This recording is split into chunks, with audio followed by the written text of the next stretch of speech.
Biblia ang sasagot, itanong mo kay Soriano. Ang kapayapaan ng Diyos ang sumaating lahat, mga kapatid, at magandang araw po sa lahat ng ating mga panauhin sa iba't ibang dako ng ating pong ginagawa ngayong ang dating daan Worldwide Bible Exposition. At makakaugnay naman natin ang ilan pong mga remote points na mabibigyang daan ng kanilang mga katanungan sa mai-accommodate po ng ating allotted na oras para sa ating isinasagawang itanong mo kay Soriano, Biblia ang sasagot. At minsan pa, nagpapasalamat po tayo sa Panginoon sa isang mabuting pagkakataon na ipinagkaloob sa atin para po tayo ay makapagbahagi ng ating mga pananampalataya sa ating pong mga kapwa-tao, na ito ay isang bagay na napapanahon na ating pong mapag-usapan.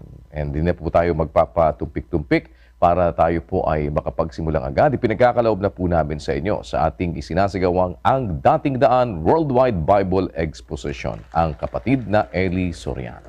Kapatid na Eli, magandang araw po sa inyo. Magandang araw mga kababayan sa lahat ng mga lugar na nakaugnay ngayon sa atin. Ang atin pong pag-asa mga kababayan, ang mga tanong ng tao mula po noong nagsimulang mangaral, halos ang tanong po naman ng tao halos pare-pareho lang. Kahit sa ang lugar sa Pilipinas at sa iba't ibang bansa, napatunayan kung halos pare-pareho. Kung meron mang kaunting pagkakaiba, ang mga tanong ay in essence halos pare-pareho po ang tanong ng mga tao. Iyon ay dahil po sa isang katotohanang hindi maitatanggi na hindi po lahat ng nagbabasa ng Biblia at hindi lahat ng nagtuturo ng Biblia ay nakakarating doon sa pagkaunawa na kailangan para matutuhan yung katotohanang nasa Biblia. Sinasabi yan doon sa ikalawang Timoteo, sa Kapitulo 3, ang sabi po ni Apostol Pablo kay Timoteo, sa 3:7, ganito, Na laging nagsisipag-aral at kailan paman ay hindi nakararating sa pagkaalam ng katotohanan. in English it says, Ever learning and never able to come to the knowledge of the truth. precisely need is the knowledge of the truth. Ang kailangan natin ay yung kaalaman sa katotohanan.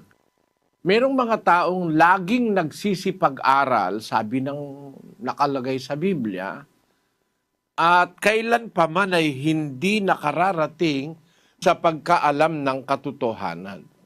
Yun pong salitang laging nagsisipag-aral. Ang sabi sa English, ever learning. Ang ibig po sabihin nun ay continuously nag-aaral sila ng Biblia. Doon sa Revised Standard Version, ang sabi po'y ganito, Who will listen to anybody and can never arrive at a knowledge of the truth. meron pong ganong mga tao who continuously listen at ang masama ay to anybody. Kahit kanino nakikinig, pero hindi nakakarating sa kaalaman ng katotohanan. Yun po ang isang nangyayari na hanggang sa ating panahon ngayon ay totoo. Na maraming nagba-Bible study, nag-aaral ng Biblia, mga pamantasan, gaya ng tinatawag nilang mga seminary schools, mga theological schools, schools of religion, halos lahat ng relihiyon may mga eskwela. Pero yung pagkaalam dun sa katotohanan, hindi po nagaganap sa marami. Maraming ligaw sa katotohanan. Kaya sa puntong yan, dapat i-consider natin ang ating sarili, isipin natin, kasama ba tayo dun sa mga taong nakakaalam ng katotohanan o doon sa mga taong hindi nakakaalam ng katotohanan kahit mag-aral ng mag-aral. Ano po ang dahilan nito?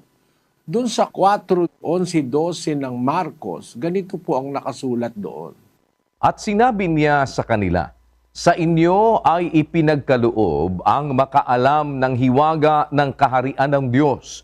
Datapwat sa kanilang nangasalabas, ang lahat ng mga bagay ay ginagawa sa pamamagitan ng mga talinghaga, upang kung magsitingin sila'y mga kakita at huwag mamalas, at kung mga kinig sila'y mga karinig at huwag mga kaunawa, baka sakaling sila'y mangagbalik loob at patawarin sila. Kung atin pong papansinin yung talata, sabi niya ang Panginoong Hesus sa kanyang mga alagad nung unang 100 taon, sa inyo ipinagkaloob makaalam ng hiwaga. Yung knowledge, yung kaalaman, kaloob po yun eh.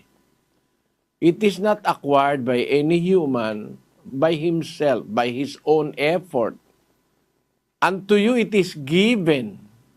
It is given. So it is an act of God giving the understanding and the knowledge about the mysteries of the kingdom of God. Isa pong itong bagay na hindi po nakukuha ng tao sa sarili niya, kaloob ng Diyos ang maunawa mo yung kanyang salita. Kaya po maraming tao, mag-aral man ang mag-aral, kundi naman pinagkalooban ng Diyos ng salita, para lang tayong singer. Mahilig ka sa kanta, meron pong mahilig sa kanta pero ayaw ng kanta sa kanya.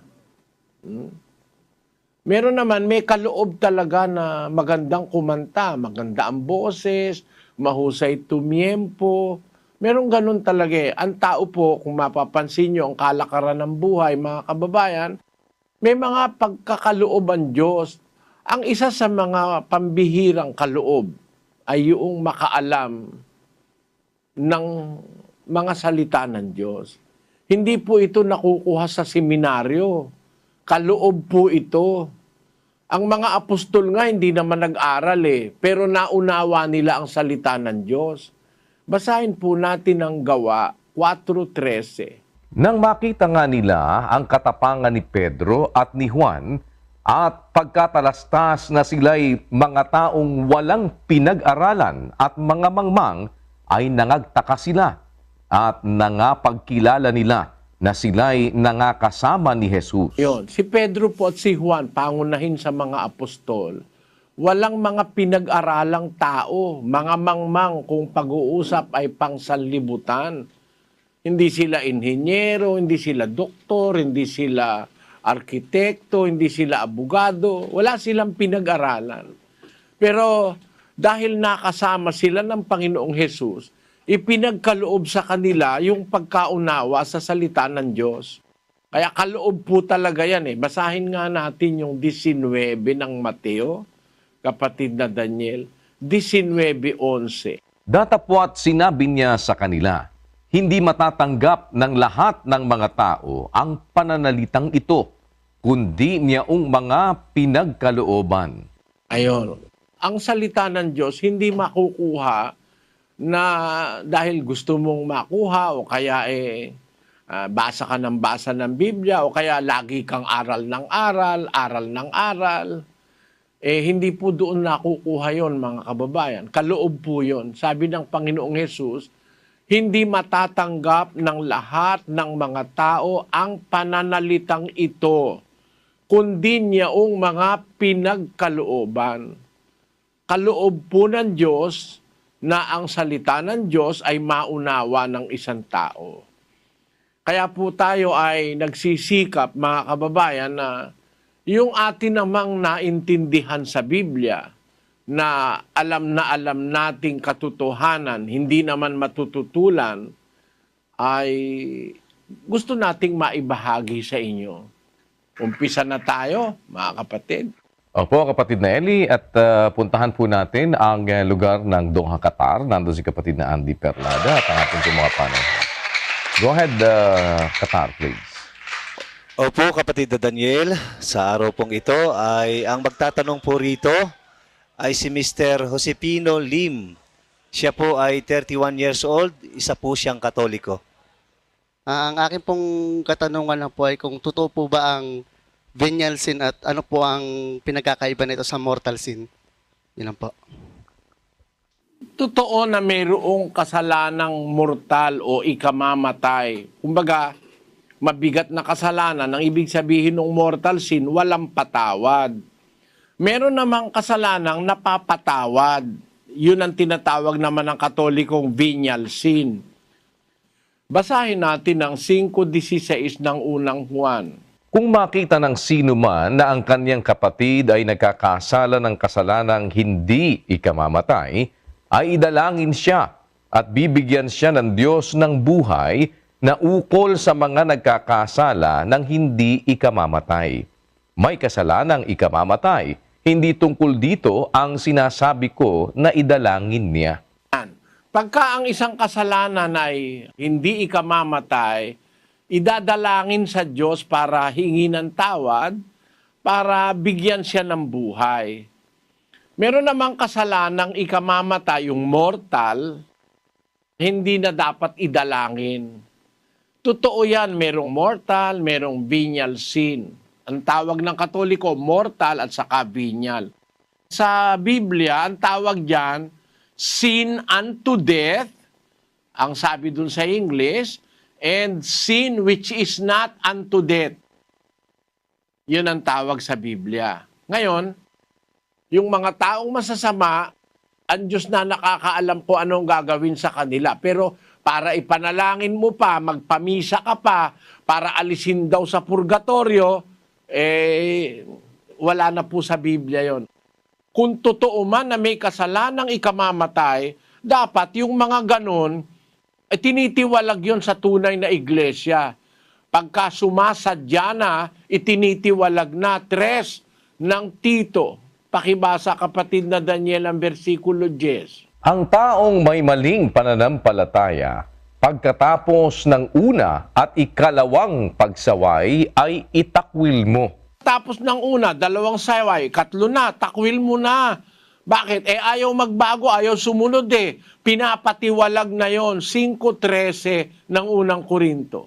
Datapwat sa nga sa labas ay Diyos ang humahatol. Alisin nga ninyo sa inyo ang masamang tao. Sa labas ng iglesia, Diyos ang humahatol. Alisin nga ninyo sa inyo ang masasamang tao. Pagka masamang tao na, ayaw nang magbago. Talagang talamak ng ayaw sumunod sa Diyos. Alisin nyo na sa inyo, tiwalag mo na. Naintindihan mo, kapatid na Joselito? Opo, Brother. Maraming salamat po. Salamat din. Kasiyahan ka nawa ng Panginoon. Salamat po. At punta naman tayo ng Bukidnon sa Don Carlos. Sama po natin doon natin mga panauhin. Go ahead, Bukidnon, please. Ang tanong ko po ay ganito. Maliligtas pa din ba ang tao kahit di siya umalis sa iglesyang kanyang kinaamitan sa ngayon? Dahil doon sa iglesyang yun, doon ito nagbago. Dating masama at doon siya nakakilala ng Diyos. Dahil mabait daw ang pastor, kahit mali-mali ang turo sa mga miyembro. Ano po ang masasabi ng Biblia patungkol dito? Alam mo, si Pablo ang apostol, kapatid, nasa relihiyon siya ng mga Hudyo. Nung makita niyang mali yun, umalis siya ron.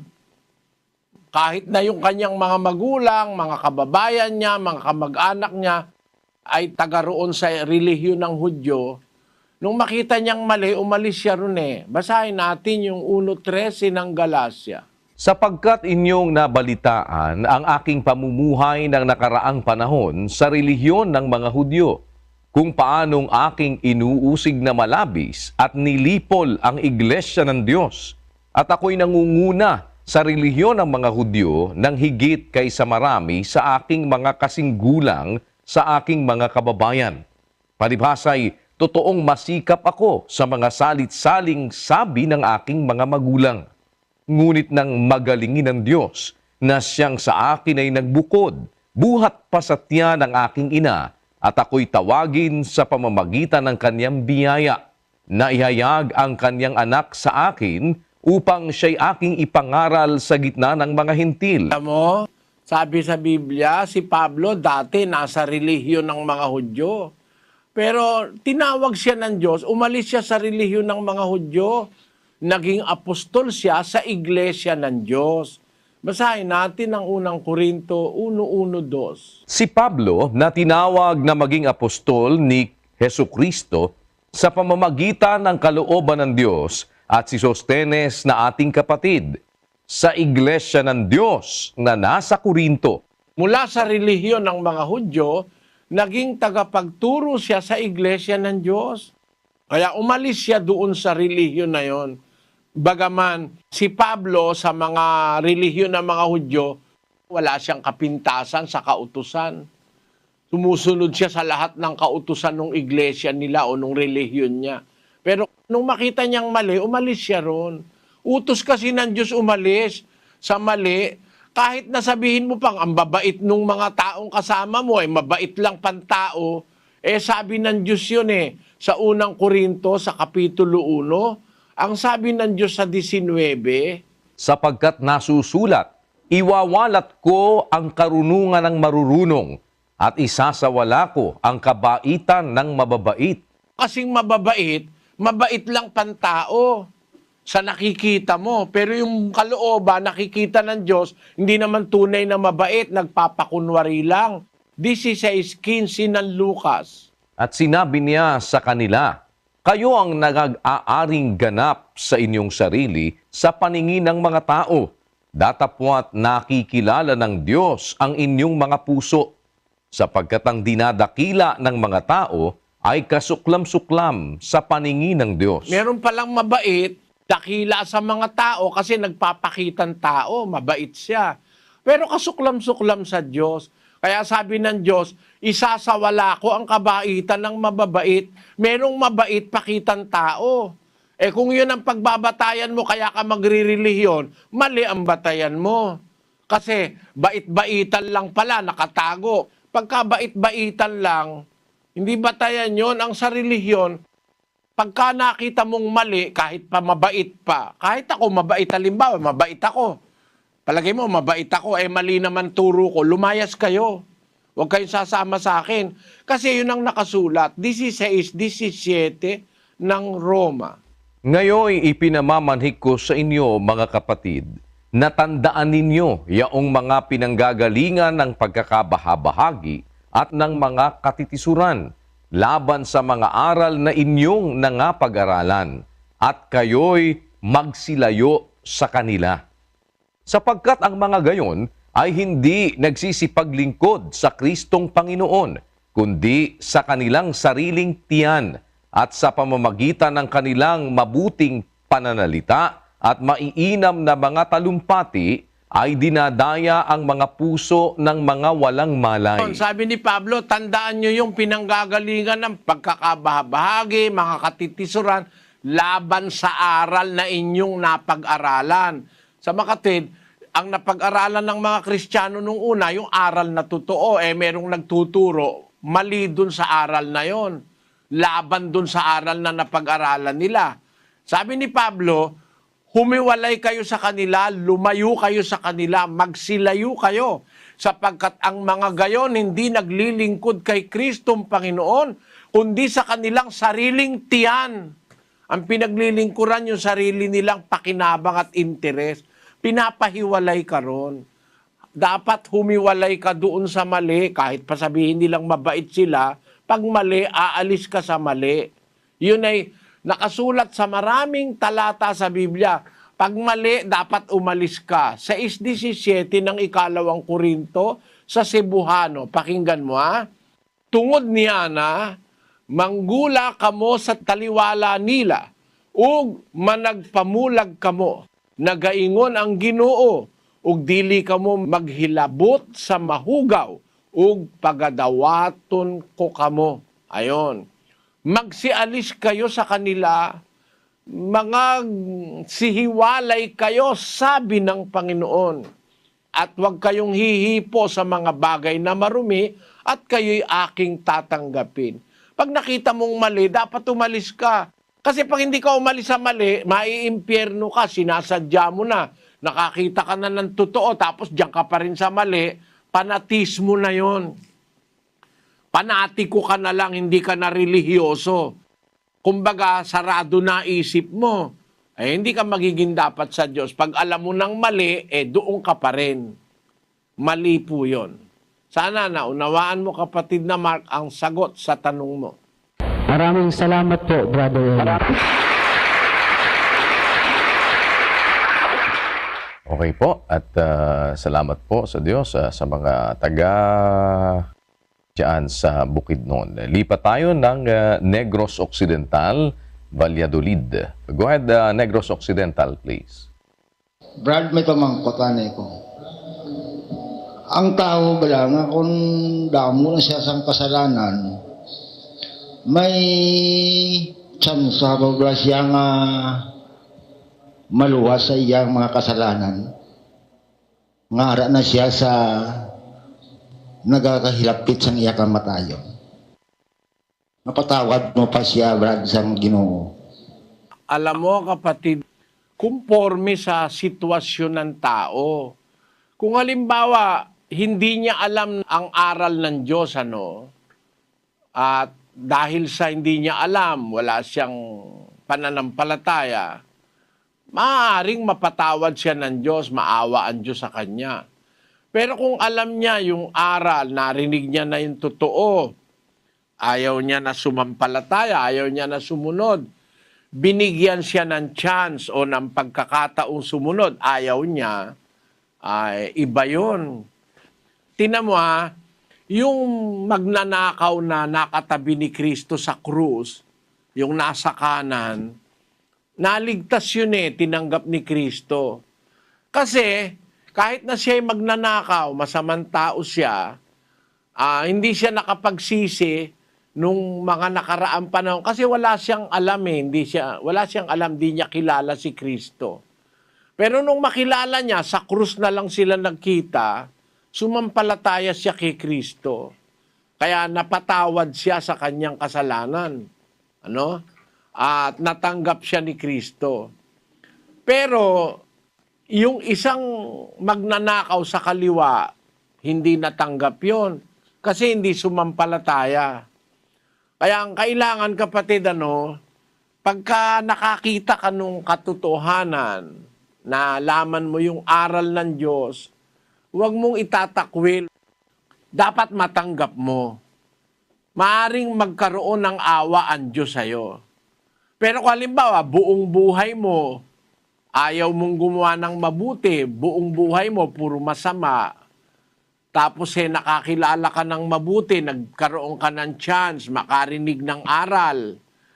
Tapos nung marinig mo, binaliwala mo, ang sabi sa Biblia, hindi ka pwedeng mapatawad nun. Sa 1:24 ng Kawikaan, sa hiligay nun, Bangod nga nagpanawag ako, kag kamo nagdumili, ginuntay ko ang akon kamot, kag wala sing tao nga nagsapak, kundi ginpakawala sing pulos ninyo ang tanan ko nga laygay, kag wala magpati sang akon pagsabdong. Ako man magakadlaw sa adlaw sang inyo kalalatan, magauligyat ako kung mag-abot ang inyo kahadlok. Kung mag-abot ang inyo kahadlok, subong sang unos, kag ang inyo kalalatan mag-abot subong sang buhawi. Kung mag-abot sa inyo ang kasakit kag ang kalisod, niyan tawgon nila ako, apang hindi ako magsabat. Pangitaon nila ako, sing nagatinguha, apang hindi nila ako makita. Tungod nga gindumtan nila ang ihibalo, kag wala magpili sang kahadlok sa Ginoo. Tungod nga gindumtan nila ang ihibalo, kag wala magpili sang kahadlok sa Ginoo. Pagka hindi mo sinunod yung Diyos, nagkaroon ka ng chance, meron kang chance, may pagkakataon kang sumunod, hindi mo tinanggap, mahirap kang mapatawad, kapatid. Naintindihan mo, kapatid na Abe? Oo, Brad. Madamo, ganyang salamat. Daghan salamat, Gid. Sige po, salamat sa inyo dyan sa mga taga Negros Occidental. Anyayahan ko si kapatid na Abe, no? Makinig kayo po sa doktrina, kapatid na Abe, para matutunan niyo yung aral ni Kristo habang may panahon pa. Huwag kang mag-intay ng kamatayan, malapit ng mamatay, saka ka na lang magsisisi. Huwag ganon, kapatid na Abe. Habang may panahon pa tayo, matuto na tayong gumawa ng kabutihan. Habang may panahon pa, huwag kang maghintay nung malapit ka nang mamatay. Ay, nako, masama yun. Nakasulat yun sa Biblia, Galatia 6:10. Pakibasa mo, kapatid na Daniel. Kaya nga, samantalang tayo'y may pagkakataon, ay magsigawa tayo ng mabuti sa lahat at lalong-lalo na sa mga kasangbahay sa pananampalataya. Salita ni San Pablong sinulat na salita ng Diyos, ang sabi, samantalang tayo'y may pagkakataon. Sabi sa Hiligay nun, Gani niyan sa may kahigayunan kita, magbuhat kita sang maayo. ayon, sa may kahigayunan kita, magbuhat kita sang maayo, ayon sa tanan nga tao. Kailangan sa may kahigayunan kita, magbuhat kita sang maayo. Pakinggan mo, compare mo, pagtularin mo, paghambingin mo, para makita mo kung totoo, kung hindi. Makinig po kayo ng doktrina. Ito po ay maaaring makarating sa inyo minsan lang sa isang buhay natin. Once in a lifetime na magkaroon tayo ng encounter sa katotohanan.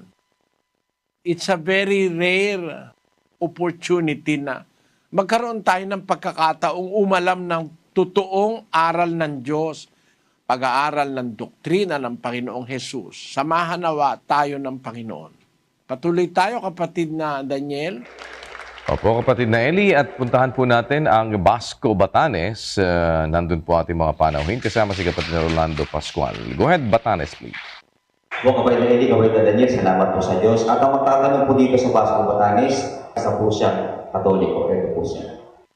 Ang tanong ko lang po, brother, bakit po ba isang napakalaking issue po sa kapatiran po yung pagsamba po ng mga Katoliko sa mga imahe or ligat?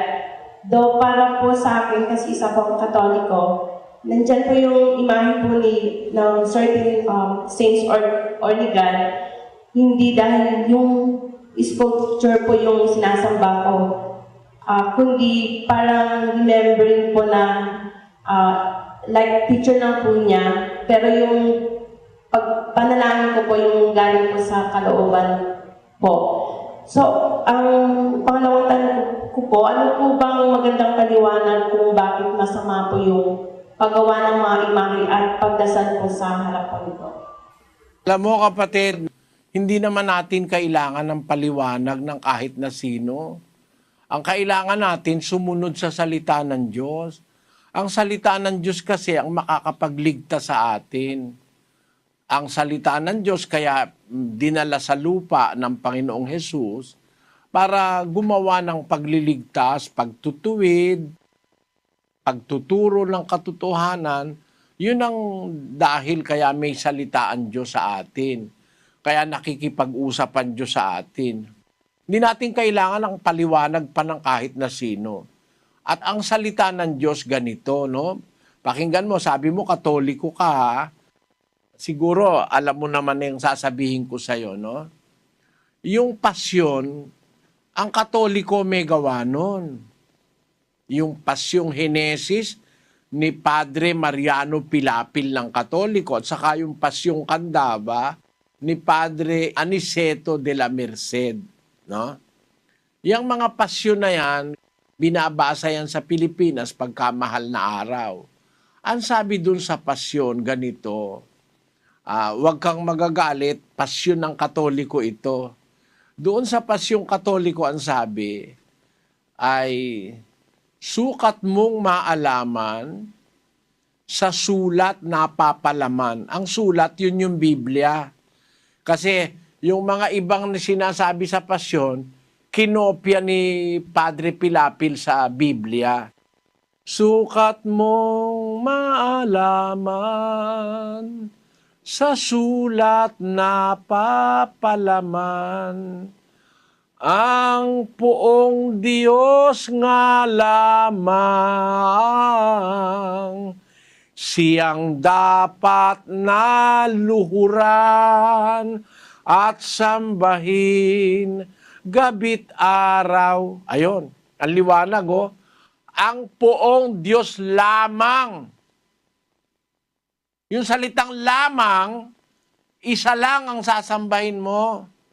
Siya mo lang luluhuran, yung Diyos na may lalang sa atin. Yun ang sinasabi sa Biblia, 95:6 ng awit. O magsiparito kayo, tayo'y magsisamba at magsiyukod. Tayo'y magsiluhod sa harap ng Panginoon na may lalang sa atin. Ang luluhuran natin yung may lalang sa atin, hindi yung ginawa natin. Mali kasi yun, sumamba ka, lumuhod ka sa ginawa ng tao. Ang dapat naluhuran natin yung gumawa sa atin. Basahin natin ng 1:25 ng Roma. Sapagkat pinalitan nila ang katotohanan ng Diyos ng kasinungalingan at sila'y nagsisamba at nangaglingkod sa nilalang kaysa lumalang na siyang pinupuri magpakailanman siya nawa. Ayun, pinalitan nila ang katotohanan ng Diyos ng kasinungalingan. Nagsisamba sila, naglingkod sila sa nilalang. Si Maria nilalang. Ang mga anghel nilalang. Si Pedro nilalang. Lumuluhod sila kay Pedro, lumuluhod sila kay Maria, lumuluhod sila sa mga estatwa na ginawa ng kamay ng tao. Mali yun kasinungalingan yun. Sabi ng Biblia, kapatid, hindi mo kailangan ng paliwanag ng kahit na sino. Hindi rin ako magpapaliwanag, yan ang sinabi ng Biblia. Kasinungalingan na imbis na ang paglingkuran mo, yung lumalang, maglingkod ka sa nilalang. Baligtad. Dapat ang paglingkuran, yung lumalang, hindi yung nilalang. Lalo na yung ginawa ng kamay. Basahin natin ang 17 ng gawa ng mga apostol. Yamang tayo nga'y lahi ng Diyos, ay hindi marapat nating isipin na ang pagka-Diyos ay katulad ng ginto o ng pilak o ng bato na inukit ng kabihasnan at katalinuhan ng tao. Yun, hindi natin dapat man lang isipin na may pagka-Diyos sa ginto, sa pilak, sa bato, sa kahoy, sa tanso, sa plastic, na inukit ng kabihasnan at katalinuhan ng tao. Bawal ng Diyos yun Alam mo kapatid, kahit ano pa isipin mo, iniisip mo, hindi naman ito sinasamba ko ang Diyos kung hindi talaga pinasamba mo, ang Diyos talaga, ba't inilalagay mo pa sa harap mo yan? Ba't kailangan mo ilagay? Bawal nga ng Diyos yan. Pakinggan mo sa 5:7 ng Deuteronomio. Huwag kang magkakaroon ng ibang mga Diyos sa harap ko. Huwag kang gagawa para sa iyo ng larawang inanyuan, nakawangis ng anumang anyong nasa itaas sa langit, o ng nasa ibaba sa lupa, o ng nasa tubig sa ilalim ng lupa. Huwag mong yuyukuran sila o paglilingkuran man sila, sapagkat akong Panginoon mong Diyos ay mapanibughuing Diyos, na aking dinadalaw ang kasamaan ng mga magulang sa mga anak, sa 3 at sa 4 na salin ng nangapopuot sa akin. Napakaliwanag niyan Anong paliwanag ang kailangan dyan? Pwede pa bang magpaliwanag dyan? Iisip ka pa ba niyan? O kung ano pang guguni-gunihin mo o i-imaginein mo? Sabi ng Diyos huwag kang gagawa para sa iyo ng larawang inanyuan. Ayun, mga iskultura. Nakawangis ng anumang anyo sa taas sa langit, sa ibaba sa lupa, o sa tubig sa ilalim ng lupa. Huwag mong yuyukuran sila.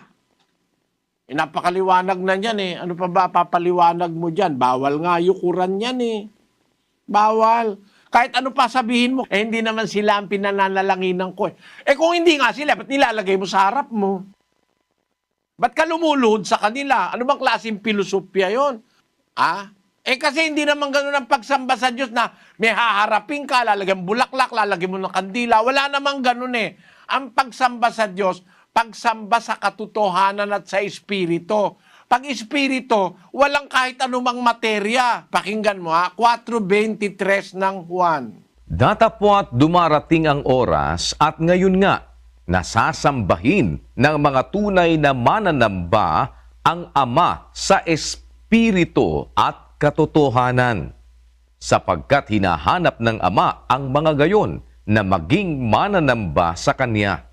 Ang Diyos ay Espiritu at ang mga sa Kanya'y nagsisisamba ay kinakailangang magsisamba sa Espiritu at sa katotohanan. Yon, maliwanag yon kapatid.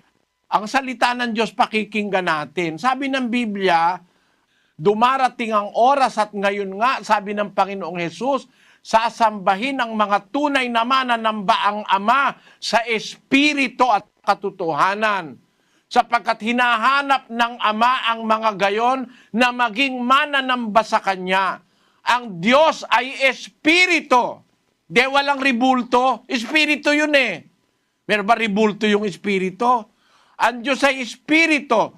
Ang sa Kanya'y nagsisisamba, kinakailangang magsisamba sa Espiritu at sa katotohanan. Ayun ang pagsamba sa Diyos, kapatid.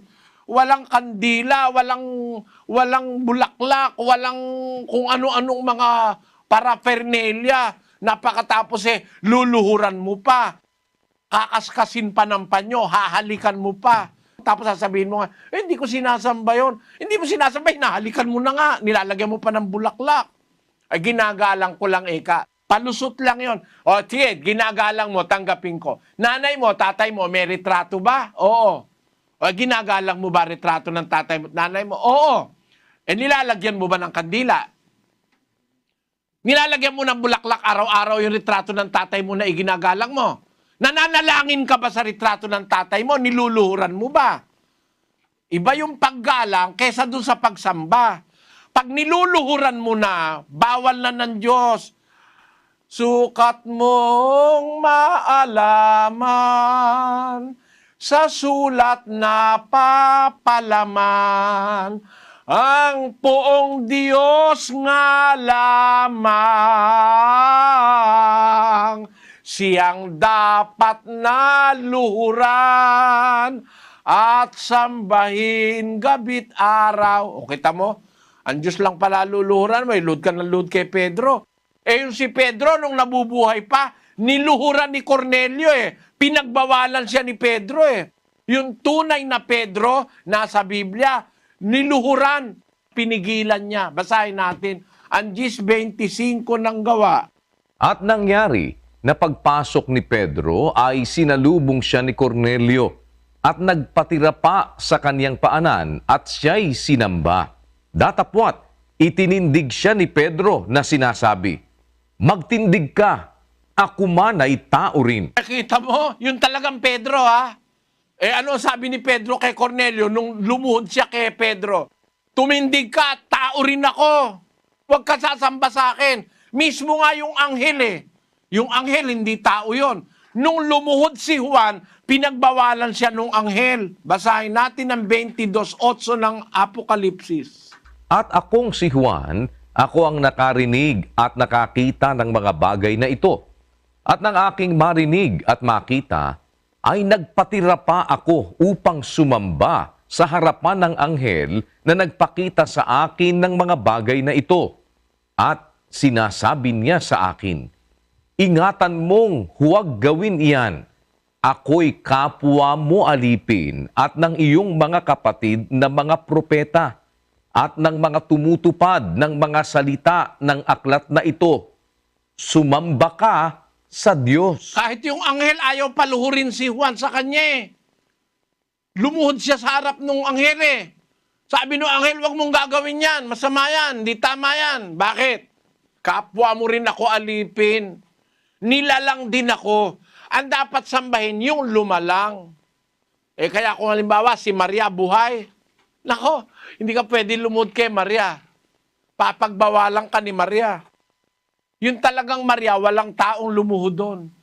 Hindi pumayag si Maria sa buong buhay niya na niluhuran siya ng kahit na sinong tao. Bakit? Bawal kasi eh. Hindi mo kailangan ng paliwanag o opinyon, kapatid.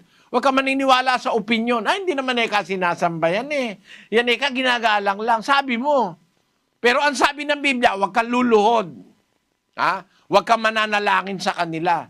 Ang ginagawa mo, lumulod ka talaga, nananalangin ka. Hinahalikan mo pa nga eh. Kaya alam mo kapatid, huwag kayong magagalit. Kahit anong pangangatwiran ng gawin nyo, bawal yan.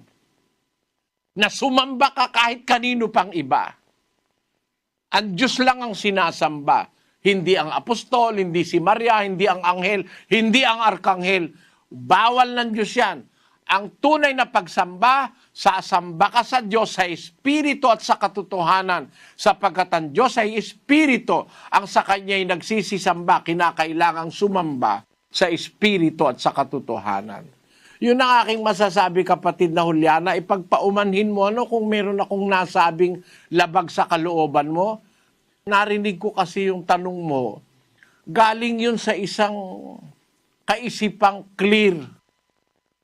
Naniniwala ako, maaluwalas ang isip mo. Kaya lang, ay maaaring nailigaw ka sa paniniwala. Gusto kitang mabahaginan nung aral ng Diyos na nasa Biblia. May Biblia ka naman eh. Basahin mo, yun din ang nakasulat. Huwag kang luluhod sa mga nilalang. Yun ang sinasabi. Huwag kang gagawa ng mga larawang inanyuan. Salamat sa iyong pagdalo, kapatid na Juliana. Pagpalaing ka nawa ng Panginoon. Lipat po tayo ng Lian, Batangas. Nandun si kapatid na Edwin Magdarog at ating mga panauhin. Batangas, go ahead please. Opo, kapatid na Daniel, kapatid na Eli, salamat po sa Diyos. At mula po dito sa Barangay Bilubusan sa Lian, Batangas. At ang magtatanong po dito, kapatid na Daniel, kay kapatid na Eli, si kapatid na Leodegario Bailosis Sr. 84 years old po siya, dati po siyang Katoliko, pero tumiwalag na raw po siya mula nang maintindihan niya ang pangangaral ng kapatid na Eli. Ngayon po ay nagsusuri po siya. Sige po, kapatid. Maraming salamat sa pagkakataong binigay niyo sa akin. Ang akin pong katanungan ay tungkol sa Apokalipsis 20, yung 1,000 taon. Ang tanong ko ay, sa loob ng 1,000 taon na nakakulong o nakagapo si Satanas, ay wala na pong kaguluhang nangyayari sa ating daigdig. At ang kasunod po niyan, kailan po mangyayari ito o nangyari na po ba ito ang 1,000 taon? Ito po ang unang katanungan ko. Salamat sa pagdalo mo, kapatid na Leodegario. Yung 1,000 taon, di pa nangyayari yon, kapatid. Mangyayari lang yon pagkatapos ng unang pagkabuhay na mag-uli. Basahin natin ang 24 ng Apokalipsis. At nakakita ako ng mga luklukan at may mga nagsisiluklok sa mga ito. Sila'y pinagkalooban ng paghatol. At nakita ko ang mga kaluluwa ng mga pinugutan ng ulo dahil sa patotoo ni Jesus at dahil sa salita ng Diyos. At ang mga hindi sumamba sa hayop o sa kanyang larawan man at hindi tumanggap ng tanda sa kanilang noo at sa kanilang kamay, at sila'y nangabuhay at nagsipagharing kasama ni Kristo sa loob ng 1,000 taon. Pagka nabuhay na yung mga kay Kristo, sa unang pagkabuhay na maguli, ang kasunod nun, maghahari sila, yung mga nabuhay, na patay na mga kay Kristo, mga banal, mga sumunod, bubuhayin. Pagkatapos nilang mabuhay, maghahari silang kasama ni Kristo sa loob ng 1,000 taon. Hindi pa nangyayari yan kasi hindi pa naman nabubuhay mga patay, kapatid eh. Ngayon, pag nabuhay na yung mga patay sa unang pagkabuhay na mag-uli, na tinatawag sa Biblia, maghahari sila kasama ni Kristo sa loob ng 1,000 taon.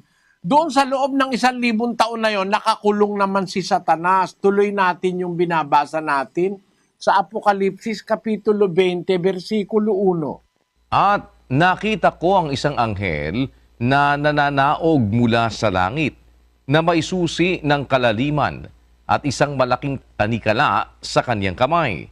At sinunggaban niya ang dragon, ang matandang ahas na siyang Diablo at Satanas, at ginapos na 1,000 taon. At siya'y ibinulid sa kalaliman at sinarhan, at tinatakan ito sa ibabaw niya, upang huwag nang magdaya sa mga bansa, hanggang sa maganap ang 1,000 taon. Pagkatapos nito, ay kailangang siya'y pawalang kaunting panahon. Nalolooban ng 1,000 taon mula sa pagkabuhay ng mga patay na maghahari sila kasama ni Kristo. Ang Diablo naman sa nalolooban ng 1,000 taon, kinulong naman. Ano?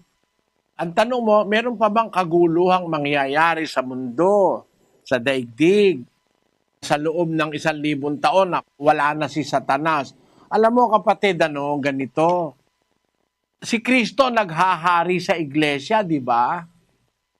Nung una, naghahari siya sa iglesia. May nanggugulo pa rin eh. Hindi naman lahat ng gulo galing kay Satanas eh. Kapatid na Lidigario. Hindi lahat ng gulo galing kay Satanas. May galing din sa tao. Akala kasi natin lahat ng gulo, lahat ng mga masasama galing kay Satanas. Ang tao meron ding sariling kasamaan. Kahit wala si Satanas, pwede ring sumama ang isang tao sa kanyang sarili. Basahin natin ang Santiago 1:14. Kundi ang bawat tao ay natutukso pagka nahihila ng sariling masamang pita at nahihikayat. Yun, merong sariling masamang pita ang tao eh. Iba yung pita na inuudyok ni Satanas. Ang tao, merong sariling masamang pita, kapatid na Lidigario. Ang tao natutukso pag nahihila ng sariling masamang pita at nahihikayat. Nahihikayat siya ng sarili niyang masamang pita. Ayon. Kita mo? Ano ibig kong sabihin? Ba't ko binabasa ito? Kasi kung lahat ng gulo, lahat ng kasalanan galing kay Satanas, hindi paparusahan ng Diyos ang tao. Dapat si Satanas lang ang parusahan. Siya pinanggalingan ng lahat ng masama eh. Pero hindi, kaya nga may tao ring paparusahan kasi ginawa mo yung masama, hindi dahil sa tinukso ka ni Satanas. Ginawa mo yung masama dahil gusto mo ring gumawa ng masama. Para rin yung mga ibang anghel. Merong ibang anghel nagrebelde rin sa Diyos, hindi naman dahil kay Satanas lang eh. Merong mga anghel sa kanilang sarili, nagrebelde sa Diyos, kaya nga hindi sila rin pinatawad ng Diyos eh. 2 Pedro 2:4. Sapagkat kung ang Diyos ay hindi nagpatawad sa mga anghel ng mga kasala ang mga yaon, kundi sila'y ibinulid sa impyerno at kinulong sa mga hukay ng kalaliman upang ilaan sa paghuhukom. Tamo, merong mga anghel eh, hindi naman sila tinukso ni Satanas dahil ang mga anghel malalakas yan eh. Pero sa kanilang sariling kagustuhan, ano ang ginawa ng mga anghel na ito? Kaya hindi sila pinatawad ng Diyos. Basahin natin ang Judas 1:6. At ang mga anghel na hindi nangag-ingat ng kanilang sariling pamunuan, kundi iniwan ang kanilang sariling tahanan, ay iniingatan niya sa mga tanikalang walang hanggan sa paghuhukom sa dakilang araw. Ayon, sabi ni San Judas, may mga anghel na hindi nag-ingat ng kanilang sariling pamunuan. Ayon, may mga naging masamang anghel dahil kay Satanas. Pero merong mga anghel, hindi dahil kay Satanas sila naging masama. Sila mismo ang kusa. Sinasabi ni San Judas, mga anghel na hindi nag-ingat ng kanilang sariling pamunuan, iniwanan ng kanilang sariling tahanan. Sa kanilang sariling kusa, lumabag sila sa pamunuan ng Diyos. Kasi ang mga anghel may pamunuan po yan eh. Kaya nga may tinatawag na arkanghel. Yung arkanghel, yun po prinsipe ng mga anghel, kagaya ni Miguel. Pangunahin siya sa mga anghel. May mga anghel ayaw pasakop kay Miguel, iniwanan yung pamamahala ni Miguel, nagsarili. Yun ngayon ang mga naging demonyo. Hindi po lahat ng anghel sumama dahil kay Satanas. Gaya rin naman ng tao. Hindi lahat ng tao sumasama dahil kay Satanas. May tao na kahit sa sarili niyang masamang pita, sumasama siya, gumagawa siya ng masama. Ang tanong ng kapatid na Leodegario, sa loob ba ng 1,000 taon na nakakulong na si Satanas, wala nang mangyayaring kaguluhan o mga masasamang bagay? Meron pong mga tao mismong sa loob ng 1,000 taon, hindi pa rin maniniwala kay Kristo. Pakinggan nyo sa Apokalipsis. Ganito ang ating mababasa. 9:20. At ang nalabi sa mga tao na hindi napatay sa mga salot na ito ay hindi nagsipagsisi sa mga gawa ng kanilang mga kamay upang huwag sumamba sa mga demonyo at sa mga diyos-diyusang ginto at pilak at tanso at bato at kahoy na hindi nangakakakita, ni nangakaririnig man, ni nangakalalakad man.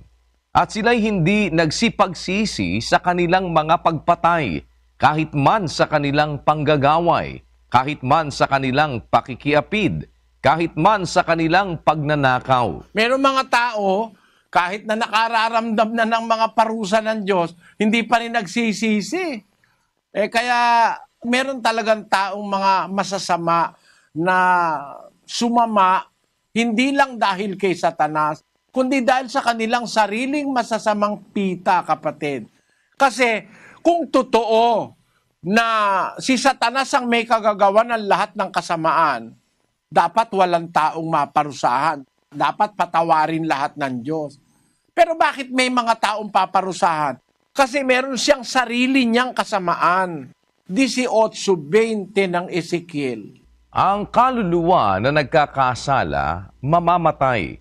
Ang anak ay hindi magdadanas ng kasamaan ng ama o magdadanas man ang ama ng kasamaan ng anak. Ang katwiran ng matuwid ay sasakanya at ang kasamaan ng masama ay sasakanya. Ayon, ang hustisya ng Diyos, kahit sumama yung ama, hindi naman madadamay ang anak eh. Kahit sumama yung anak, hindi rin naman madadamay ang ama. Ang katwiran ng Diyos, yung katwiran ng wika ng matuwid, nasa Kanya yon. Yung kasamaan ng masama, nasa Kanya yon. Kaya mayroong Kanyang sariling kasamaan ng tao. Dahil doon, hindi siya maliligtas, paparusahan siya ng Diyos. Sa kasamaang ginawa niyang pansarili, hindi siya pinilit, hindi siya tinukso, inisip niyang gumawa ng masama, yon ang dahil kaya nagpaparusa ang Diyos. Pakinggan mo sa isang talata ng Henesis, Kapitulo 6. At nakita ng Panginoon na mabigat ang kasamaan ng tao sa lupa at ang buong haka ng mga pag-iisip ng kaniyang puso ay pawang masama lamang na parati. Yon, merong mga tao nakita ang Diyos na mabigat ang kasamaan, ang buong haka ng mga pag-iisip ng kanyang puso, pawang masama lamang parati. Kaya meron pong mga tao talaga, masasama ang isip, masasama ang puso. Kahit na alisin mo pa si Satanas, meron pa ring masasamang mga tao. Yun ang dapat nating maintindihan. Kaya makakita mo yung senaryo sa 1,000 taon, sa 1,000 taon na yon na maghahari si Kristo, meron doon na maniniwala, meron doon magsisisi, meron doon maliligtas pa kasi sabi ng Biblia, yun yung mga nalabi sa binhi ng babae.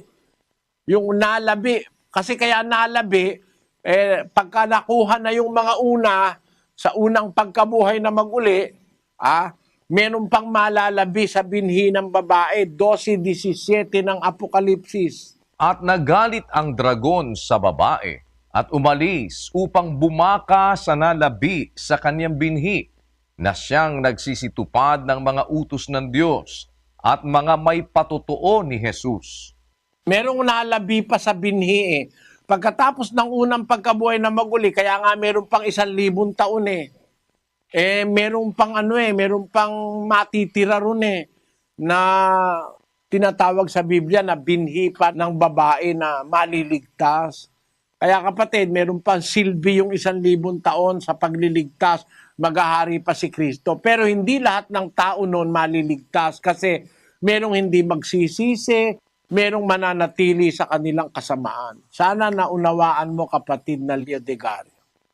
Naunawa ko po. Ang pangalawa ko pong katanungan ay tungkol sa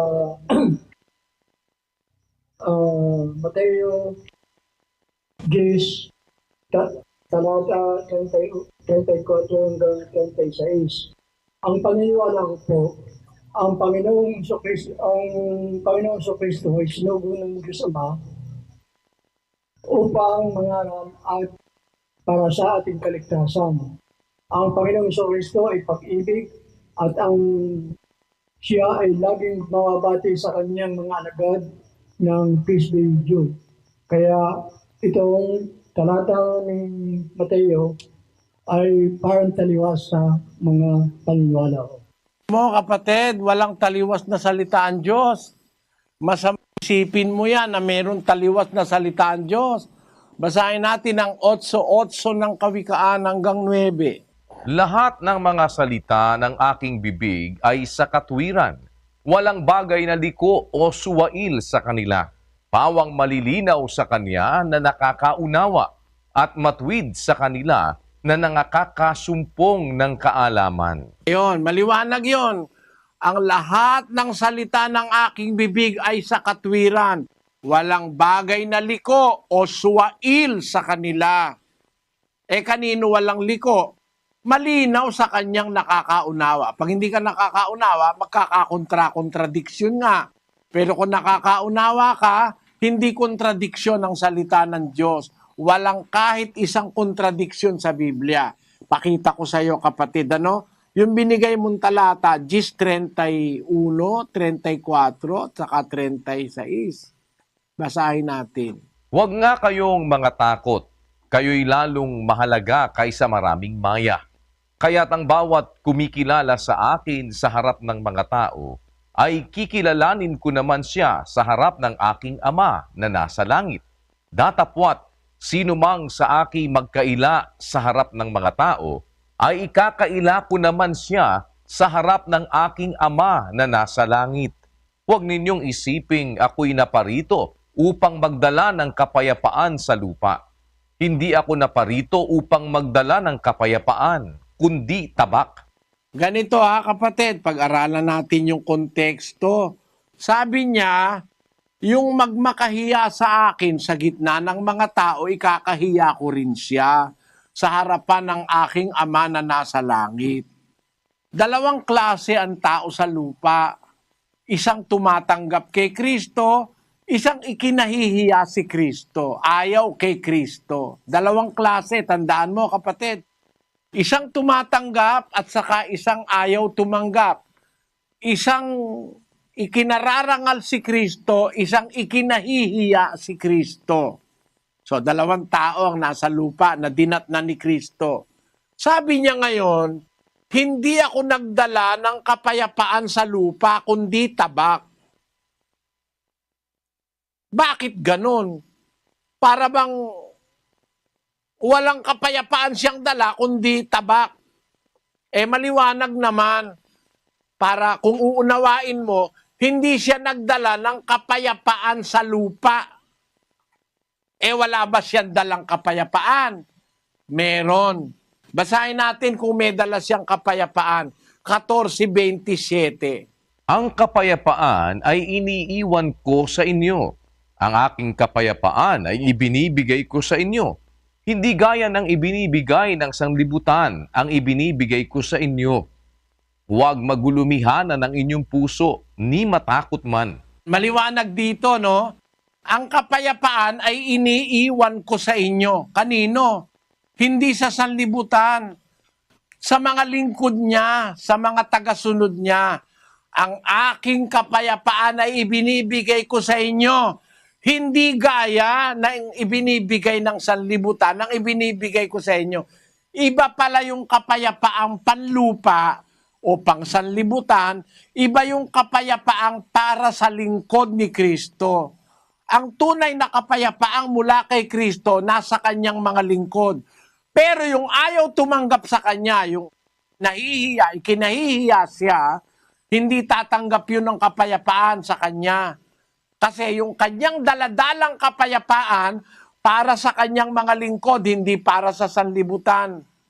Kaya ang mangyayari, yung tatanggap ng kapayapaang bigay ni Kristo, magkakaroon ngayon ng pagkakaiba doon sa ayaw tumanggap ng kapayapaang galing kay Kristo. Ano ang magiging resulta?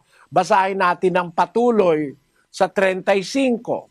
Sapagkat ako'y naparito upang papag-alitin ang lalaki laban sa kanyang ama, at ang anak na babae laban sa kanyang ina, at ang manugang na babae laban sa kanyang biyanang babae. At ang magiging kaaway ng tao ay ang kanya ring sariling kasangbahay.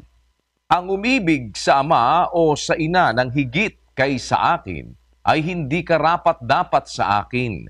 At ang umiibig sa anak na lalaki o anak na babae ng higit kaysa akin ay hindi karapat-dapat sa akin. Yun pala naman ang ibig sabihin ni Kristo eh.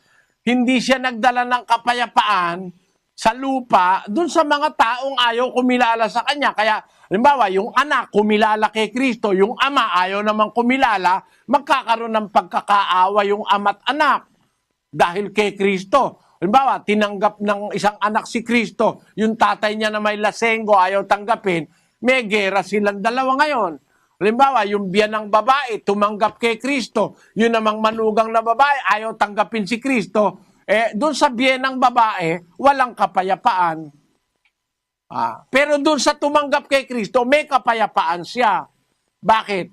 Kasi yung kapayapaang dala ni Kristo, hindi para sa sanlibutan na gumagawa ng mali.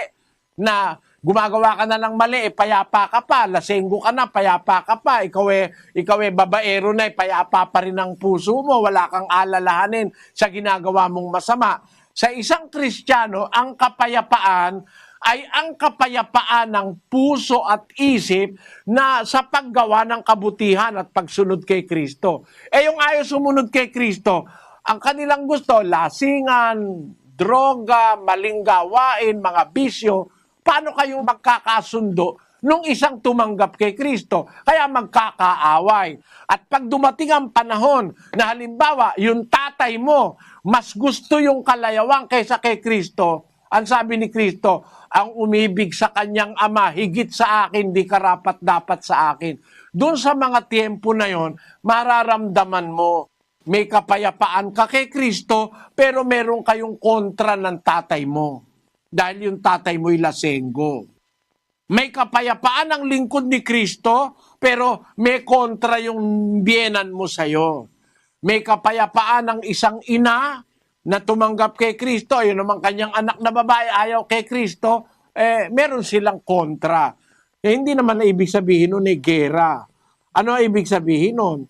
Hindi lang sila magkakasundo dahil sa dala ni Kristo. Ano ba yung dala ni Kristo? Tabak. Ano ba yung tabak na dala ni Kristo? Basahin natin ang Apokalipsis. Ganito ang ating mababasa. Kung ano yung tabak na yon, 19:11 ng Apokalipsis. At nakita kong bukas ang langit, at narito ang isang kabayong maputi, at yaong nakasakay dito ay tinatawag na tapat at totoo. At sa katwiran siya'y humahatol at nakikipagbaka. At ang kanyang mga mata ay ningas ng apoy, at sa kanyang ulo ay maraming diadema, at siya'y may isang pangalang nakasulat na sino man ay di nakaaalam kundi siya rin. At siya'y nararamta ng damit na winisikan ng dugo, at ang kanyang pangalan ay tinatawag na ang Verbo ng Diyos. At ang mga hukbong nasa langit ay sumusunod sa kanya na mga nakasakay sa mga kabayong puti at nangararamta ng mahalagang linong maputi at dalisay.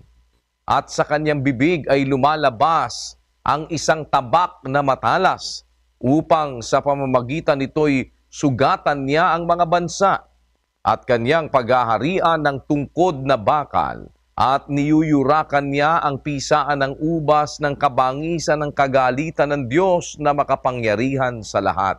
Sa bibig niya, yung berbo ng Diyos na tinatawag na ang berbo ng Diyos, sa bibig niya lumalabas ang isang tabak na matalas. Nakahanda siya para makipaggera. May hukbo siyang pinangungunahan, mga nakasakay sa babayong puti. So, naglalarawan niya ng digma.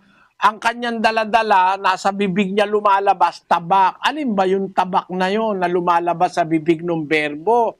Basahin natin yung 6:17 ng Efeso.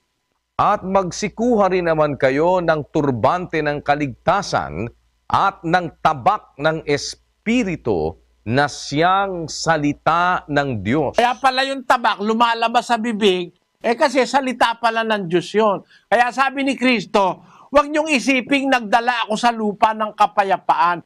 Ang dala ko, tabak. Alin yun? Yung salita ng Diyos. Dahil dun sa salita ng Diyos na yon, pag tinanggap ng tatay, tinanggihan ng anak, magkakagalit yung mag-ama. Pag yung tabak na yon, nadala ni Kristo, tinanggap ng ina, tinanggihan naman ng anak na babae, magkakagalit silang dalawa. Yun ang kahulugan nun, kapatid na Leodegario. Sana naunawaan mo. Salamat po. Naunawaan po. Salamat. Salamat sa Panginoon. Kapatid na Daniel, tuloy tayo. Opo, kapatid na Eli, at samantala puntahan muna po natin ang Apalit, Pampanga. At nandun po ang kapatid na Don at kapatid na Ato Tobias sa ating pong convention center. Go ahead, Apalit, please. Opo, salamat sa Diyos, kapatid na Eli, kapatid na Daniel. At muli nagkaroon ng pagkakataon ng atin pong mga panauhin na makapakinig at makapagtanong ng kanilang mga suliranin sa pananampalataya. Dito po sa Apalit ay meron din po tayong magtatanong, kapatid na Ato. Ako po, kapatid na Don, salamat po sa Diyos. At ang ating pong bisita magtatanong, si kapatid na Ariel Chin. Ang kanya pong dating reliyon, Iglesia po ni Cristo. At sa ngayon po, kasalukuyan nagsusuri. Sige po, kapatid na Ariel, pwede na po kayo magtanong kay kapatid na Eli. Ang tanong ko po, sa dami po ng relihiyon natin ngayon, may mga talata pa po silang ginagamit para sa masabing sila po ay ang tunay. Sa relihiyon po ninyo, Brother Eli, ano po ba ang basihan ninyo para masabi po ninyo na kayo po ang tunay na iglesia na sa Diyos? Salamat, kapatid na Ariel, sa pagdalo. Alam mo, sa tanong mo, ikinalulungkot ko, dapat mauna ang Diyos na magsabi sa atin na tayo sa Kanya bago tayo buong tiwalang makapagsabing tayo'y sa Diyos. Meron kasi nagsasabi sila'y sa Diyos, pero nangungwarta lang sa tao Basahin natin ang Mikas 3:11. Ang mga pangulo niya ay nagsisihatol dahil sa suhol, at ang mga saserdote niya ay nangagtuturo dahil sa upa, at ang mga propeta niya ay nanganghuhula dahil sa salapi. Gayon may sila'y sasandal sa Panginoon at mangagsasabi, hindi baga ang Panginoon ay nasa gitna natin? Walang kasama ang darating sa akin. Meron mga mangangaral, nangangwarta lang Pero ang sabi, hindi ba tayo sa Diyos? Ang Panginoon nasa atin. Sa labas, walang kaligtasan. Lahat ng nasa labas, sentensyado sa apoy. Sila lang ang maliligtas. Yun ang paniwala niya. Kasi may mga iglesyang nagsasabi sila'y sa Diyos, sila'y sa Diyos. Pero alam mo ang prinsipyo ng katotohanan, kapatid? 2 Korinto 10:18. Sapagkat hindi subok ang nagtatagubilin sa kaniyang sarili, kundi ang ipinagtatagubilin ng Panginoon. Ayon. Kung ikaw lang ang magtatagubilin sa sarili mo, you are going to approve yourself. Hindi ka tanggap-tanggap yun What is approved ay yung ipinagtatagubilin ng Panginoon. Iba yung sabihin ng Diyos na ikaw ay Kanya, kesa sabihin mong ikaw ay sa Diyos. Patunayan mo munang sinabi ng Diyos sa'yo na ikaw ay Kanya. Tapos masasabi mong may pagkakatiwala na ako nga ay sa Diyos. Kasi pinapatunayan ng Diyos na ako ay Kanya. Ngayon, sa tanong ng kapatid na Ariel, sa dami ng relihiyon ngayon, nagbabasa pa ng Biblia, yun ang mali sa pagka niniwala kang sa Diyos ka. Wala namang patunay ang Diyos na ikaw nga ay Kanya.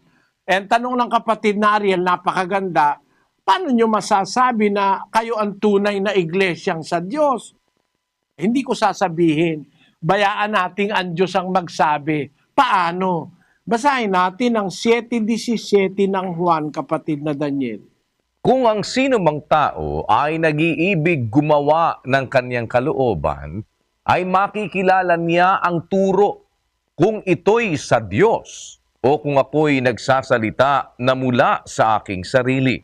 Ang nagsasalita ng saga ng kanyang sarili, humahanap ng kanyang sariling kaluwalhatian.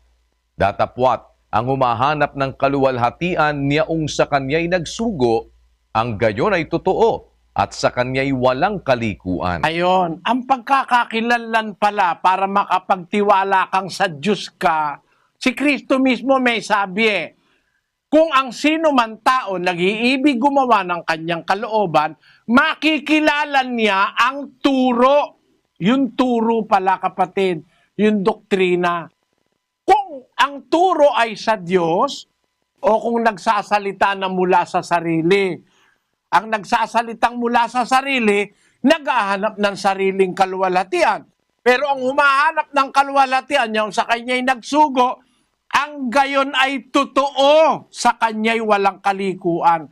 Ang ginagarantiyahan pala ng Diyos na totoo, yung mga ngaral na kung magsalita, ang sinasabi, salita ng Diyos, hindi kanyang sarili. Yun ang sinasabi ko, kapatid, para mapatunayan mo ang isang relihiyon totoong sa Diyos, ang basihan aral. Pag ang aral may halo na aral ng tao, inisip ng tao, nilagyan mo ng history, nilagyan mo ng kung ano-ano, yan ang maliwanag na katunayan na hindi sapat na sabihin mo, sa Diyos ako, sa Diyos kami lang maliligtas, ligtas na nga kayo. Hindi sapat yun. Iba yung ang Diyos ang magsabing ikaw ay Kanya, kaysa sa ikaw ang mag-claim na ikaw ay sa Diyos. Para ngayon mapatunayang ikaw ay sa Diyos, kailangan yung doktrina, yun ang mapatunayan.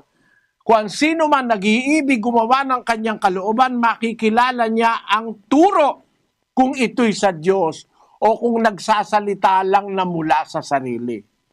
Alam mo, kapatid na Ariel, sa amin, kung makikinig ka sana ng doktrina, kung ibig mo lang naman, di kita pinipilit, pwede kang makinig. Makikita mo yung turo sa kabuuan ng samahang ito. Unang-una, ang samahang ito tinatawag na Iglesia ng Diyos. Bakit Iglesia ng Diyos? Kasi ang may-ari ng Iglesia, ang Diyos, hindi naman si Kristo Para paniwalaan mo, kung siya nagtayo, siya na may-ari, basahin natin ang 3:4 ng Hebreo. Sapagkat ang bawat bahay ay may nagtayo, datapwat ang nagtayo ng lahat ng mga bagay ay ang Diyos. Ang general truth, bawat bahay may nagtayo. Pero lahat ng bagay, ang Diyos ang may tayo niyan Ang ultimate truth. Bakit? Itinayo mo yung bahay mo, literal na bahay. Sino nagtayo? Ikaw. Pero ang talagang ultimate truth, ang Diyos ang may tayo niyan. Alam mo kung bakit? Kasi ikaw mismo, ang Diyos ang nagbigay ng buhay sa'yo. Yung bakal, yung bato, yung simento na itinayo mo sa Diyos yun, nung mayari, kanino yan? Bahay mo. Pero ang ultimate truth, pati ikaw, pati yung bahay mo, sa Diyos ka. Ang may kapangyarihan sa'yo. Kaya nga pwedeng yung bahay mo masunog pwedeng yung bahay mo magiba ng Diyos sa isang natural calamity, pati ikaw Ibig sabihin lang hindi dahil ang Kristo ay nagtayo ng iglesia, siya na ang may-ari iglesia para ang pangalan Iglesia ni Kristo. Na yun daw ang opisyal na pangalan. Hindi yan ang opisyal na pangalan kasi unang-una, como raw si Kristo nagtayo kaya Iglesia ni Kristo. Ang katawan kay Kristo kaya Iglesia ni Kristo. Alam mo kung susuriin mo yung general at saka ultimate truth, kanino ba yung katawan? Basahin nga natin ang unang Korinto, kapatid na Daniel, sa Kapitulo 12. Ganito ang ating mababasa sa 12:18, kapatid na Daniel. Datapwat ngayoy inilagay ng Diyos ang bawat isa sa mga sangkap ng katawan ayon sa kanyang minagaling. Naglagay ng sangkap ng katawan, kapatid na Daniel. Ang Diyos po. Inilagay ng Diyos ang bawat isang sangkap ng katawan ayon sa kanyang minagaling. Sino arkitekto ng katawan? Ang Diyos po. Ngayon. Kanino yung katawan? Ano ba yung katawan? Basahin muna natin kung ano yung katawan. 1:18. At siya ang ulo ng katawan sa makatwid bagay ng iglesia. Nang ang arkitekto ng katawan ay gumawa ng katawan, nilagyan niya ng ulo.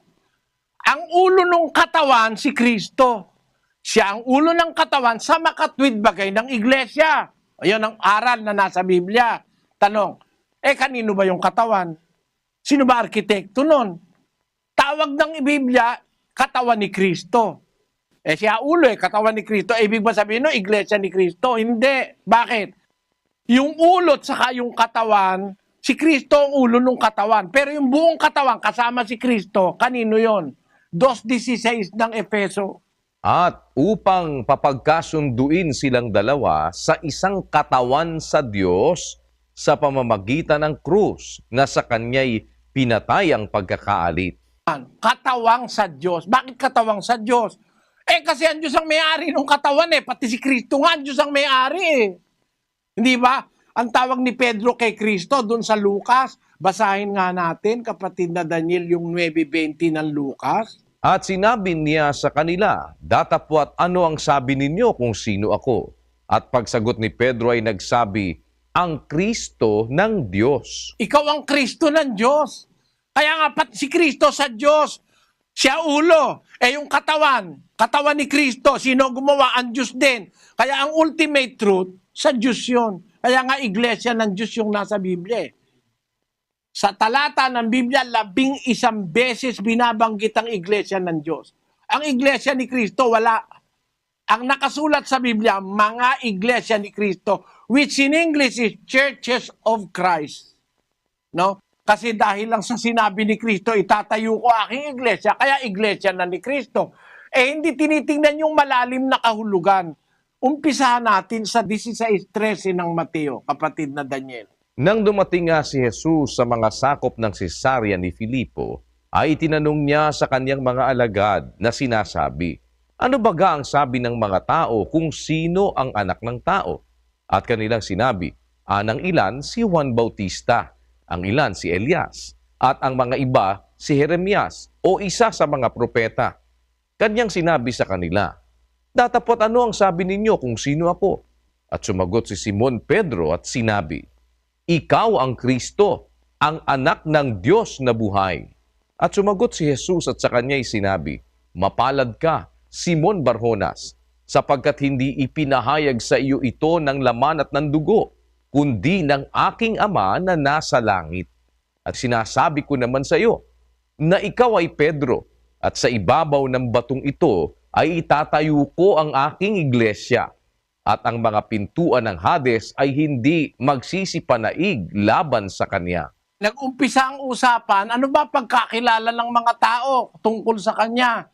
Ang sagot, iba-iba. Kayo, anong sagot nyo? Sabi sa mga apostol, ikaw ang Kristo, ang anak ng Diyos na buhay. Sabi ni Pedro, mapalad ka, Simon. Hindi ipinahayag ito sa iyo ng laman at dugo. Ang nagpapahayag niyan sa iyo, ang Ama kong nasa langit.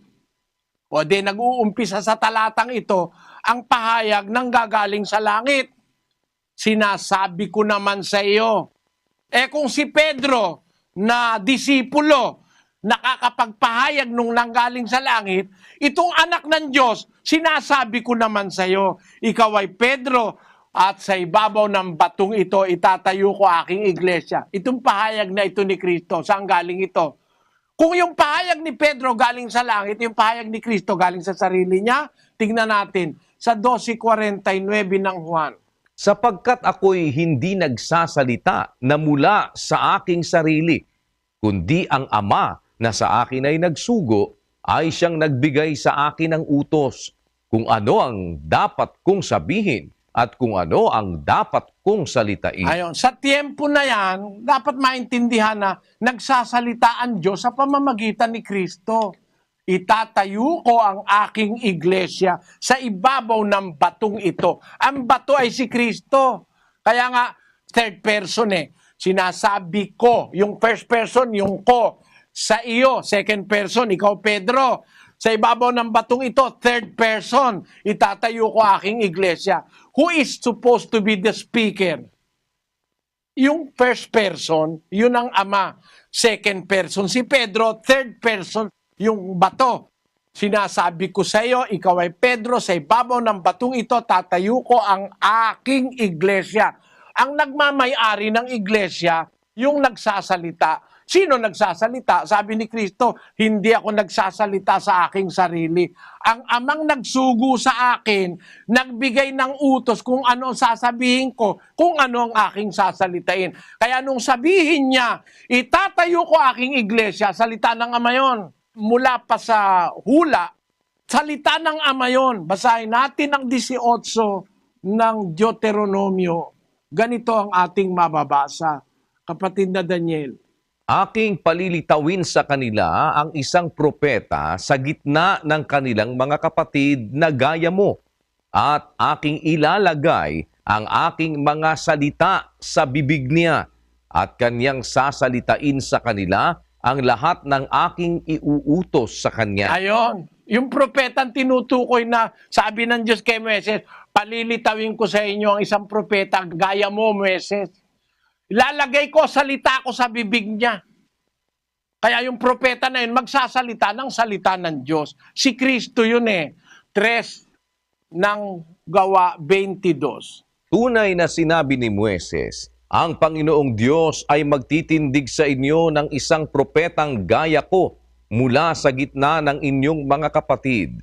Siyang inyong pakinggan sa lahat ng mga bagay na sa inyo'y sasalitain niya. Ano yan? Tuloy. At upang kanyang suguin ang Kristo na itinalaga sa inyo, na si Jesus. Kung pasahula kay Moises sa Deuteronomio, ang tinutukoy na propeta, lalagyan ng Diyos ng salita niya sa kanyang bibig, si Kristo. Kaya nung magkatawan tao si Kristo, ang pinagsasasabi niya galing sa Ama. Kaya nga, ang sabi ng banal na kasulatan, sinasabi ko sa iyo, ikaw ay Pedro, sa ibabaw ng batong ito. Ang bato si Kristo, third person. Ang first person yung nagsasalita, yun yung Ama. Ang kausap ay second person na si Pedro. Sinasabi ko, first person sa iyo, second person, Pedro. Ikaw ay Pedro, sa ibabaw ng batong ito, third person, si Kristo. Kasi kung si Kristo nagsasalita dyan, dapat sana, sinasabi ko sa iyo, na ikaw ay Pedro. At sa ibabaw ko, itatayo ko ang aking iglesia. Dapat ganun. Kasi siya pala yung bato at siya rin ang may-ari at siya rin ang nagtatayo. Pero hindi Alam kong mahirap matanggap basta-basta ito ng tao. Pero nagbabaka sakali akong mabuksan ang kalooban at ang kaisipan, pagkaunawa ng kapwa. Kasi ang tanong nung kapatid na Ariel, napakalawak Ano ang basehan namin na ang relihiyon namin tama? Tama ito kasi ang nakasulat, Iglesia ng Diyos. Sa mas maraming talata, 11 talata ng Biblia. Sa regular na Biblia, sa maraming salin ng Biblia, walang Iglesia ni Kristo. Iisang Biblia ang gumamit nun. Yung singular na Iglesia ni Kristo, yun lang lamsa. Merong nakatikatihan ng utak na palitan yung Iglesia ng Panginoon, pinalitan ng Kristo, kaya Iglesia ni Kristo nasa lamsa. Yun lang ang Biblia ang nakalagay Iglesia ni Kristo, na singular. Pero yung lahat ng Biblia, meron tinatawag Churches of Christ, which are in Judea. Churches of Christ, which are in Jerusalem. Ano yun? Yun nga yung Iglesia ng Diyos. Yun ang totoo, kapatid. Ang nasa Biblia, Iglesia ng Diyos. Yun ang pinapangaral ko. Ang aral na sinusunod namin, ang abulo yan tuwing unang araw ng isang linggo. Wala kaming Webes, no? Wala kaming tanging handugan ng tanging handugan, lagak ng lagak, linggo-linggo. Wala nun. Wala sa Biblia yun 16:1 hanggang 2 ng unang Korinto. Ngayon, tungkol sa koleksyon sa mga banal, ay gawin din naman ninyong gaya ng iniutos ko sa mga iglesia ng Galacia. Tuwing unang araw ng sanglinggo, ang bawat isa sa inyo ay magbukod na magsimpan ayon sa kanyang iginiginhawa upang huwag nang gumawa ng mga ambagan sa pagparian ko. Sa atin, merong abuluhan tayo sa pasalamat kasi nakasulat sa Biblia yung 13, 15, 16 ng Ebreo. Yung abulo yan pag nagpapasalamat. Saka yung abulo yan tuwing unang araw sa linggo. Pero wala tayong Huwebes, wala tayong Laga. Yun ang pruweba ko, kapatid. Ang sa Diyos, ang aral ng nasa Biblia, yung nakasulat, yun ang dapat na batayan. Kung ang iglesia ba, o ang samahan ba, o mangangaral ba sa Diyos, ang nagpapatutuo sa kanya yung aral. Kung ang sino man tao, nag-iibig gumawa ng kanyang kalooban, makikilala niya ang turo kung ito'y sa Diyos. Ang turo ang nagpapakilala ng pagiging sa Diyos. Hindi ang kapilya, hindi ang dami ng miyembro, hindi ang tanda ng iglesia, hindi rin batayan yon. Ang batayan, turo, ang aral. Yun ang nagpapatutuo sa isang samahan kung sa Diyos. Pag ang aral ay totoo, galing sa Biblia, puro, walang dagdag, walang labis, yun ang sa Diyos. Kaya lang, hindi ko mapapatunayan sa iyo yan sa isang oras, kapatid na Ariel. Nanyayaan kitang makinig sa doktrina. Maraming salamat po. At sa iyo, pagpalaing ka nawa ng Panginoon, kapatid na Ariel. Magsuri ka, makinig ka sa doktrina, at idadalangin ko sa Diyos na samahan kanya. Mabubuksan ang isip mo kung pagkukumparahin mo yung natutunan mo dyan at saka yung, actually dyan sa Apalit, marami ka na dyan kalahi eh. At sana samahan ka ng Panginoon, kapatid. Maraming salamat po. Sige po, salamat po. At puntahan po natin ang Lucena City, kapatid na Roland Antonio. Go ahead, Lucena, please. Opo, kapatid na Daniel. Narito po si kapatid na Jomar Kakbay, isa pong Katoliko po. Ang tanong ko po ay ako po ay nadoktrinahan na. Ako po ay nagkadalawang isip kasi po baka po makagawa ng kasalanan na hindi sinasadya. Wala kang problema ron, kapatid. Kung hindi mo naman sinasadya, talagang ang tao nabibigla, kuminsan nagkakariringgan, kuminsan namalikmata ka. Ay ako meron ganung pagkakataon eh. Sabi ko doon sa isang kapatid, kanina lang magkaharap tayo, ba't kanya nagtatanong sa akin ng ganyan? Saan mo tayo nagkaharap? Hindi ka ako, di ba kanina, dumalo ka ako, destino, nandiyan ka sa harap. Aba, yung pala yung nakita ko'y kamukha lang niya. Kasi kung ganun ang damit, hindi ko naman kasi pinagtititignan mabuti. Akala ko siya yun, yung pala hindi. Ang tao nagkakamali talaga, nagkakasala, nagkakariringgan, namamalikmata, kuminsan nabibingi, hindi narinig yung dapat marinig, nagkakasala. Kung ang problema mo lang magkakasala ka nang hindi sinasadya, napapatawad naman ng Diyos yun. Sa unang Juan 5:16, kapatid. Kung makita ng sino man na ang kanyang kapatid ay nagkakasala ng kasalanang hindi ikamamatay, ay idalangin siya at bibigyan siya ng Diyos ng buhay na ukol sa mga nagkakasala ng hindi ikamamatay. May kasalanang ikamamatay, hindi tungkol dito ang sinasabi ko na idalangin niya. Kita mo, merong kasalanan, hindi naman ikamamatay, kundi mo naman sinasadya, hindi problema yon. At alam mo, ang pagkakaiba, pag ikaw ay naanib sa iglesia, totoo, nabautismohan ka ng tunay na bautismo, magkakaroon ka ng Espiritu ng Diyos na tutulong sa iyo para makaiwas ka sa mabibigat na kasalanan. 8:26 ng Roma. At gayon din naman, ang Espiritu ay tumutulong sa ating kahinaan, sapagkat hindi tayo marunong manalangin ng nararapat.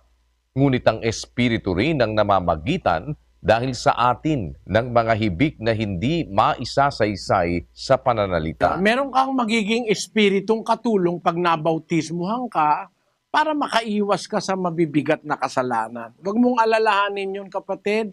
Magpabautismo ka kung sumasampalataya ka. Ang pananampalataya ang mahalaga. Yung kinabukasan, ipagtiwala mo sa Diyos. Pwede kanyang ingatan sa pamamagitan ng Espiritu na huwag kang makagawa ng kasalanang ikahihiwalay mo sa Diyos. Samahan ka nawa ng Diyos, kapatid na Joma. Salamat po. Pangalawa pong tanong ngayon po. Ang Biblia po ba ay pinagawa ng Diyos or pinagawa ng tao? Gawa ng Diyos yan. Pinasulat nga ng Diyos yan eh. Sa mga propeta, kay Moises, sa mga apostol.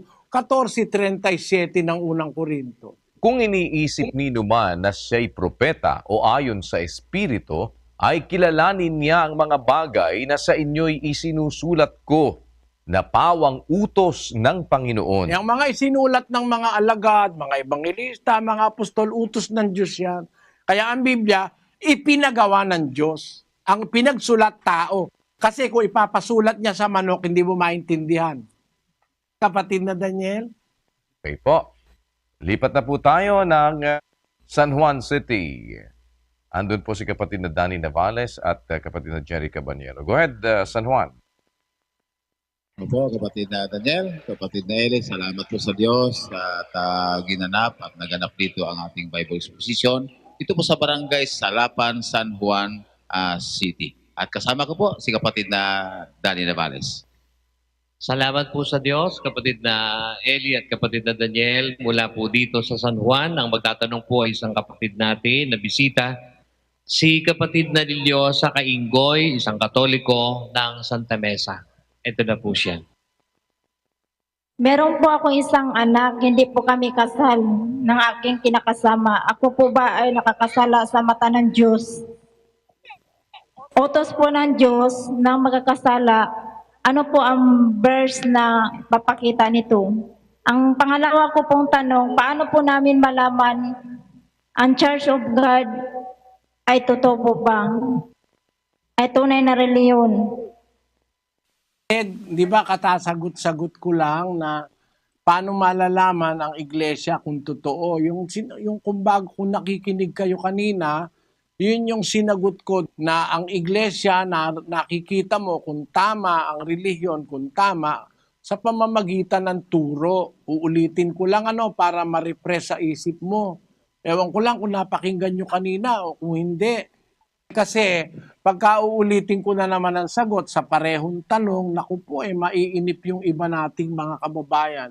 Ang tunay na relihiyon o paglilingkod sa Diyos, makikilala mo sa turo. Dapat ang turo, puro sa Diyos galing. Walang turo ng tao na inihalo. Wala siyang sangkap na turo ng tao. Dapat puro sa Diyos. Yung 7:17, pakiulit nga natin kapatid na Daniel. Kung ang sino mang tao ay nag-iibig gumawa ng kanyang kalooban, ay makikilala niya ang turo kung ito'y sa Diyos o kung ako'y nagsasalita na mula sa aking sarili. Turo, doon mo makikita yun sa Diyos. Kaya inaanyayaan kita kapatid na Liliosa, makinig ka nung aral ng doktrina. Yung turo, yun ang magpapatunay pag ang isang relihiyon ay sa Diyos o hindi. Pagka ang relihiyon may kasamang utos ng tao, isip ng tao, palatuntunan ng tao, walang kwentang relihiyon yon. 7:7 ng Marcos. Datapwat walang kabuluhan ang pagsamba nila sa akin na nagtuturo ng kanilang pinakaaral ng mga utos ng mga tao. Kahit aling iglesyang nagtuturo ng aral na utos ng tao, bali walang kwenta lang ang pagsamba nun. Kahit sumamba ka araw-araw, kahit magputi ka pa ng Amerikana, kahit mag-abuloy ka ng katakot-takot ng dami, pag ang sinusunod mo, utos lang ng tao, walang kabuluhan yon, sabi ng Panginoon. Walang kabuluhan ang pagsamba nila sa akin, ang itinuturo nila, aral at utos ng tao. Yon, hindi pa tinatanggap ng Diyos yon. Ang tunay na relihiyon, ang turo lang galing sa Diyos, walang dagdag, walang labis, walang kulang. Doon sa isang tanong mo, meron kang anak mo sa kinakasama mo ngayon na hindi kayo kasal. Hindi kayo kasal saan? Ang lahat ng tunay na totoo, walang bayad. Gaya ng Ebanghelyo ni Kristo, pinangaral ng mga apostol, walang bayad. 11:7 ng 2 Korinto. Ako nga bagay nagkasala sa pagpapakababa ko sa aking sarili upang kayo'y mangataas dahil sa ipinangaral ko sa inyo na walang bayad ang Ebanghelyo ng Diyos. Ebanghelyo walang bayad. Kaya yung binyag walang bayad, yung kasal walang bayad. Kanino ka magpapakasal? Sa pastor? Mali rin yung kasal ng pastor Meron din pakimkim yun eh. May pera ring involved dun eh. At mali naman ang aral ng mga pastor. Kaya mas mabuti pa nga hindi ka kasal. Basta tapat lang kayo sa isa't isa, huwag kayong maglolokohan, pinagtitibay ng Diyos yung inyong pagsasama. 3 ng Galacia, versikulo 15. Mga kapatid, nagsasalita ako ayon sa kaugalian ng mga tao. Bagamat ang pakikipagtipan ay gawa lamang ng tao, gayon may pagka pinagtibay, sino man ay hindi makapagpapawalang kabuluhan o makapagdaragdag man. Yun. Sabi ni Pablo, bagaman ang pakikipagtipan, gawa lang ng tao. Walang namamagitan sa kanila, dalawa lang sila, nagtipan kayo. Gayon man, pagka pinagtibay, ibig sabihin, hindi kayo nagsisiraan, hindi kayo nagtataksil sa isa't isa sa tipan ninyo, kinikilala na ng Diyos yun. Mas mabuti pa nga yun kaysa pakasal ka sa maling kasal eh. No? Yun ang sagot ko sa tanong mo, kapatid. Sana naunawaan. Maraming salamat po sa ating mga naging panauhin ngayong gabing ito. At papasalamat po tayo sa lahat ng ating mga bisita na nakapagtanong. At of course, ang ating pong pasasalamat higit sa lahat ay sa Panginoon, sa isa pang mabuting pagkakataon na ipinagkaloob sa atin upang atin pong maidaos itong atin pong ang dating daan Worldwide Bible Exposition.